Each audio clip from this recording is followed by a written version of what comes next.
Assalamualaikum warahmatullahi wabarakatuh. Alhamdulillahi rabbil alamin. Wassalatu wassalamu ala asrafil anbiya'i wal mursalin wa ala alihi wa sahbihi rasulillahi ajma'in. Allahumma sholli ala sayyidina Muhammad wa ala alihi sayyidina Muhammad. Alhamdulillah, hadirin sobatku yang dirahmati Allah Subhanahu wa ta'ala. Syukur alhamdulillah, marilah sama-sama senantiasa kita panjatkan kepada Allah Subhanahu wa ta'ala, yang mana limpahan kasih sayang rahmat Allah Subhanahu wa ta'ala senantiasa tercurah kepada kita bersama, sehingga dengan kesehatan, dengan rahmat yang telah diberikan kepada kita, kita dapat merasakan bagaimana nikmatnya iman. Salawat dan salam mari sama-sama kita sanjung sajikan kepada Nabi kita Muhammad sallallahu alaihi wasallam. Semoga syafaatnya akan tercurah kepada kita bersama. Hadirin sobatku yang dirahmati Allah Subhanahu wa ta'ala. Dalam kesempatan kali ini, tema yang akan kita bawakan adalah tentang keutamaan seorang muazin ataupun seorang yang azan. Hadirin sobatku yang dirahmati Allah Subhanahu wa ta'ala. Rasulullah sallallahu alaihi wasallam bersabda, seorang muadzin akan diampuni dosa-dosanya sejauh suaranya, dan setiap benda yang dimaksud diampuni dosanya sejauh suaranya adalah suatu permisalan, yakni bahwa tempat yang terjangkau oleh suara seorang muadzin seumpama antara tempat berdirinya seorang muadzin hingga tempat terjauh yang dijangkau suara itu dipenuhi dengan dosa, niscaya Allah Subhanahu wa ta'ala akan mengampuninya.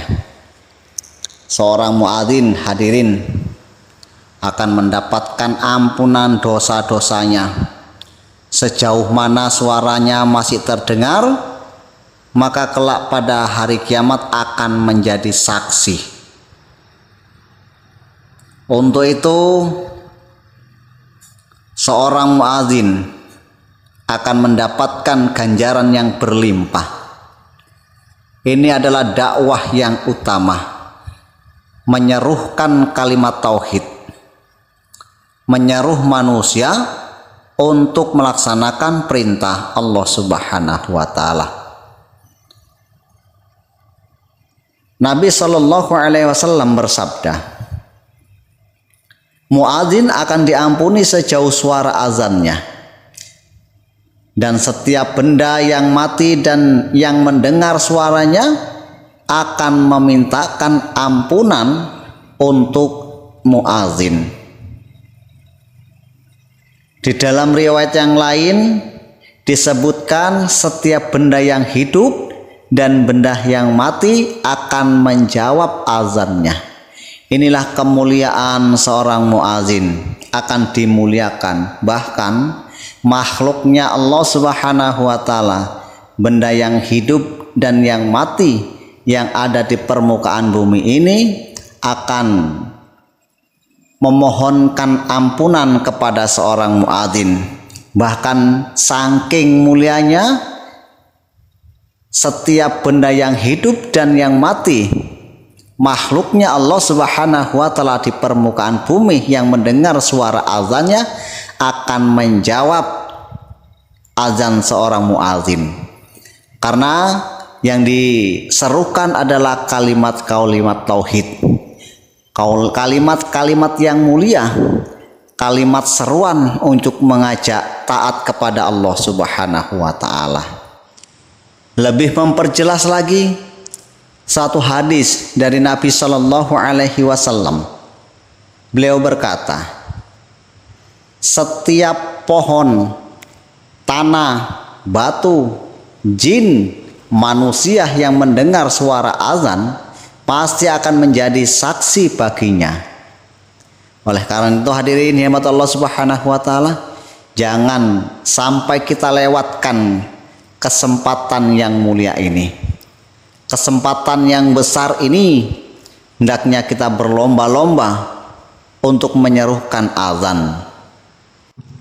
Tentu lebih semangat lagi dan lebih menakjubkan lagi. Satu hadis Nabi Sallallahu Alaihi Wasallam, beliau bersabda, sesungguhnya Allah dan para malaikatnya bersolawat kepada saf terdepan. Seorang muadzin akan diampuni sejauh suaranya, dan setiap benda yang hidup dan yang mati akan membenarkan, dan ia mendapat pahala sebanyak orang yang sholat berjamaah. Yang dimaksud akan diampuni suaranya sejauh mana suara masih terdengar, yakni ia akan diampuni dengan ampunan yang sangat luas. Maksudnya ampunan Allah Subhanahu wa taala itu akan disempurnakan bila ia memaksimalkan usahanya, mengeraskan suaranya. Inilah para muadzin akan mendapatkan kemuliaan di sisi Allah Subhanahu wa taala. Dan nanti pada hari kiamat, para muadzin akan lebih dikenali oleh Allah Subhanahu wa taala. Akan lebih dikenali oleh para malaikat tatkala diseru berbagai golongan manusia. Orang yang sering beribadah melaksanakan sholat, maka kan diserukan sehingga datanglah segolongan orang yang ketika di dunia istiqomah menjalankan sholat. Kemudian akan diserukan nanti pada hari kiamat orang-orang yang berzikir kepada Allah. Satu golongan orang pun akan mendatanginya. Tapi seorang muadzin akan dapat dikenali oleh para malaikat karena lehernya panjang. Hal ini sesuai dengan hadis Nabi Sallallahu Alaihi Wasallam. Kata baginda Rasulullah Sallallahu Alaihi Wasallam, para muadzin adalah orang yang paling panjang lehernya pada hari kiamat. Maksudnya adalah ia adalah orang yang paling banyak mengawasi rahmatnya Allah Subhanahu wa taala. Karena orang yang bertugas mengawasi sesuatu akan menjulurkan lehernya terhadap apa yang dilihatnya. Jadi maksudnya adalah banyak pahala yang mereka lihat. Maksud lainnya adalah dapat dikenali tatkala hari hisab oleh para malaikatnya Allah Subhanahu wa taala. Terlebih orang-orang yang istiqomah mengumandangkan azan, Allah Subhanahu wa taala akan berikan kemuliaan kepada orang tersebut. Bahkan Allah Subhanahu wa taala akan mencatat berbagai macam kebaikan. Seperti sabda Rasulullah sallallahu alaihi wasallam, barang siapa berazan selama 12 tahun, ia pasti akan mendapatkan surga. Dan akan dicatat 60 kebaikan baginya untuk setiap azannya, dan 30 kebaikan untuk setiap iqomahnya. Hadirin sobatku yang dirahmati Allah Subhanahu wa taala, ini dijamin oleh Allah Subhanahu wa taala. Orang yang melaksanakan seruan azan selama 12 tahun maka akan mendapatkan jaminan surga dan akan mendapatkan catatan 60 kebaikan baginya setiap dia azan. Dan setiap ia iqamah maka akan dicatat 30 kebaikan. Untuk itu bagi para muadzin berbahagialah karena sudah mendapatkan janji, jaminan yang pasti yang dikabarkan oleh Rasulullah Shallallahu Alaihi Wasallam. Siapapun orangnya yang mendengarkan seruan azan pasti akan merasa tentram dalam hatinya, akan merasakan kedamaian, akan merasakan bagaimana indahnya iman. Jangankan kita manusia, bahkan makhluknya Allah Subhanahu wa Ta'ala sendiri pun yang bernama jin ataupun setan pasti akan merasa takut dengan seruan azan tersebut, karena yang diserukan adalah kalimat-kalimat yang mulia, kalimat-kalimat tauhid, seruan yang mengajak kepada taat kepada Allah Subhanahu wa Ta'ala. Hal ini sesuai dengan hadis Rasulullah Sallallahu Alaihi Wasallam. Sesungguhnya jika setan mendengarkan panggilan azan untuk sholat, ia akan pergi sampai ke tempat yang bernama Rauha. Rauha itu sebuah tempat yang berjarak 30 mil dari Madinah.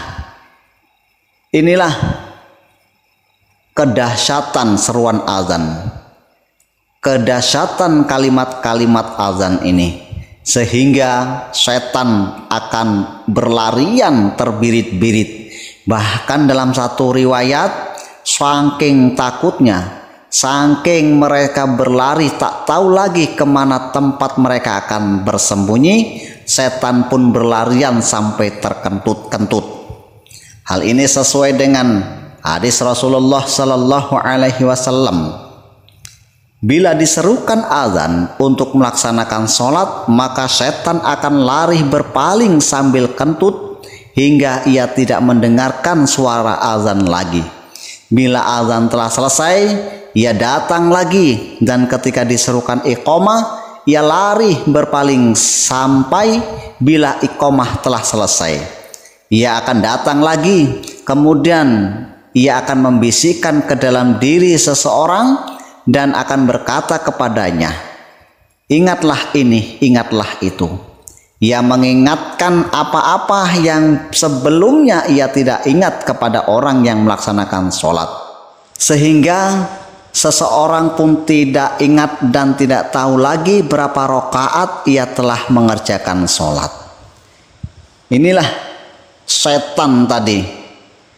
Berbagai macam cara ia pasti akan menggoda manusia dan akan menjadikan manusia temannya di dalam neraka nanti.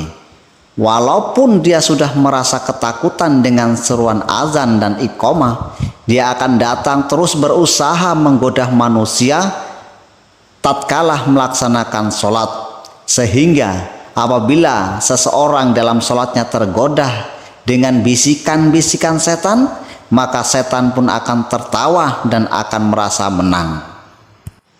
Maka begitu dahsyatnya kalimat azan tersebut, sehingga seandainya kita tahu pahala orang yang mengumandangkan azan, niscaya dia akan berundi untuk mengumandangkan azan. Hal tersebut sesuai dengan hadis Rasulullah Sallallahu Alaihi Wasallam. Beliau menyampaikan, kalau saja manusia mengetahui pahala yang didapatkan orang yang mengumandangkan azan dan shaf yang pertama di dalam sholat berjamaah, kemudian mereka tidak menemukan jalan lain untuk mendapatkannya selain dengan berundi, pasti mereka akan berundi. Inilah kemuliaan dan pentingnya azan. Karena penting dan kemuliaan azan tersebut, sehingga apabila seseorang mengetahui begitu besarnya pahala dan ganjarannya, maka mereka akan berebut seandainya dengan cara berundi pun mereka akan rela. Saking mulianya seruan azan ini, bahkan Allah Subhanahu wa Ta'ala akan memberikan kemuliaan dan diperintahkan untuk mengumandangkan azan dimanapun tatkala masuk waktunya sholat, walaupun di tengah hutan ataupun di tempat yang tidak berpenghuni sekalipun. Jika ia melaksanakan sholat sendirian, maka malaikat akan berada di belakang menjadi makmumnya, ataupun tentara-tentaranya Allah Subhanahu wa Ta'ala yang berjumlah sangat besar akan menjadi makmumnya di belakang. Hal ini sesuai dengan hadis Rasulullah Sallallahu Alaihi Wasallam yang berbunyi, bila seseorang berada di suatu tempat yang tak berpenghuni, kemudian waktu sholat telah tiba, hendaknya ia berwudu. Jika tidak mendapatkan air, hendaknya ia bertayamum. Jika ia beriqamah, maka dua malaikat yaitu Raqib dan Atid akan sholat bersamanya. Jika ia berazan dan iqamah, maka tentara-tentaranya Allah yang berjumlah besar akan sholat di belakangnya sehingga tidak terlihat dua ujung barisan. Inilah perkara yang sangat penting, yaitu orang-orang yang mengumandangkan azan. Malaikat adalah makhluknya Allah yang mulia, maksum tanpa dosa. Dengan kemuliaan azan, maka makhluknya Allah yaitu malaikat akan menyertai orang-orang yang mengumandangkan azan dan iqamah, lalu ia melaksanakan sholat, maka malaikat-malaikat pun akan menjadi makmumnya. Bahkan Allah Subhanahu wa Ta'ala sangat memuji orang-orang yang mengumandangkan azan ini, sebagaimana suatu kisah yang sama-sama tidak asing lagi dan sudah kita ketahui, bagaimana Bilal bin Rabah. Siapakah beliau ini? Beliau adalah seorang budak, orang yang hitam pekat, yang tidak memiliki kemuliaan di hadapan manusia tatkala di dunia. Namun karena beliau ini seorang muadzin, maka dimuliakan oleh Allah Subhanahu wa Ta'ala. Mulai komandang azan pertama kali yang dikomandangkan oleh Bilal bin Rabah, maka sampai tegaknya hari kiamat nanti, suara azannya akan senantiasa ditiru dan akan senantiasa dikomandangkan di permukaan bumi ini. Saking mulianya seorang muadzin ini, bahkan seorang pengembala saja apabila menyerukan azan, Allah Subhanahu wa Ta'ala akan muliakan. Rasulullah Sallallahu Alaihi Wasallam bersabda, Tuhanmu Azza wa Jalla merasa takjub kepada seorang pengembala kambing yang berada di puncak sebuah bukit. Ia menyerukan azan untuk sholat, kemudian ia mengerjakan sholat. Maka Allah Azza wa Jalla berfirman, lihatlah hambaku ini, ia menyerukan azan dan iqamah untuk sholat karena takut kepadaku. Sungguh aku telah mengampuni hambaku dan akan aku masukkannya ke dalam surga.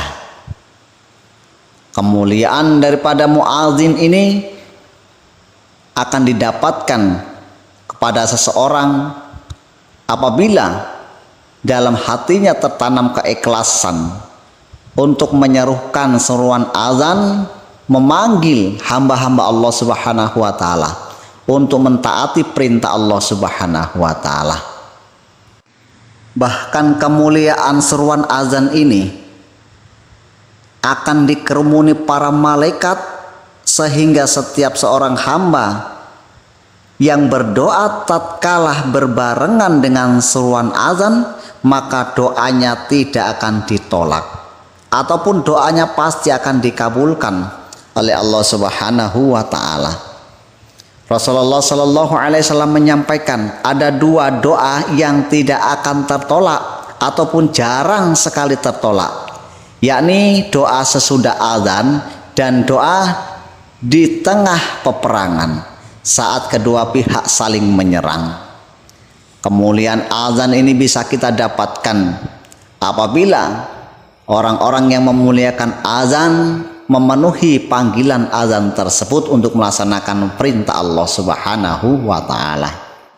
Bahkan bagi kita yang tidak pernah diberikan kesempatan untuk azan ataupun tidak pernah mendapatkan kesempatan menjadi seorang muadzin, maka Rasulullah Shallallahu Alaihi Wasallam memberikan kabar gembira. Dalam suatu kisah, tatkala Abu Hurairah radhiallahu anhu berkata, beliau bersama Rasulullah Shallallahu Alaihi Wasallam, kemudian Bilal berdiri untuk mengumandangkan azan. Ketika sudah selesai, Rasulullah Shallallahu Alaihi Wasallam bersabda, barang siapa mengucapkan seperti lafaz azan tersebut dengan yakin, niscaya ia masuk surga. Ini kesempatan bagi kita yang diberikan kepada orang-orang yang mendengar seruan azan. Diperkuat dengan hadis Nabi Shallallahu Alaihi Wasallam yang lainnya, bahwasanya seorang laki-laki berkata, wahai Rasulullah, sesungguhnya para muadzin telah melebihi kami ataupun telah mendapatkan pahala yang besar, mendapatkan kemuliaan yang tinggi. Maka Rasulullah Shallallahu Alaihi Wasallam bersabda, ucapkanlah seperti yang mereka ucapkan. Bila kamu sudah selesai, berdoalah, niscaya permohonanmu akan diberikan. Maka dalam kesempatan yang lain, Nabi Shallallahu Alaihi Wasallam juga menjelaskan, bila kamu mendengar muadzin, maka ucapkanlah seperti yang diucapkannya. Lalu bacalah salawat kepadaku, karena barang siapa bersalawat kepadaku 1 kali, Allah Subhanahu wa taala akan bersalawat untuknya 10 kali. Kemudian mintalah wasilah kepada Allah untukku, sesungguhnya ia adalah satu tempat di surga yang hanya pantas diberikan kepada seorang hamba Allah. Aku berharap bahwa akulah orangnya. Barang siapa memintakan wasilah untukku, maka ia berhak mendapatkan syafaat. Inilah kemuliaan orang-orang yang mendengarkan seruan azan. Nabi Shallallahu Alaihi Wasallam menyampaikan, doa tidak akan ditolak di waktu antara azan dan iqomah.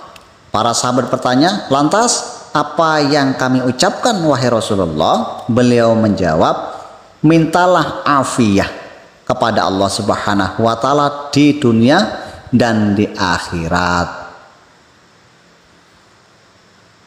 Dalam kesempatan yang lain, Rasulullah Shallallahu Alaihi Wasallam pun bersabda kepada orang-orang yang menyerukan iqomah dan bersiap-siap untuk melaksanakan sholat.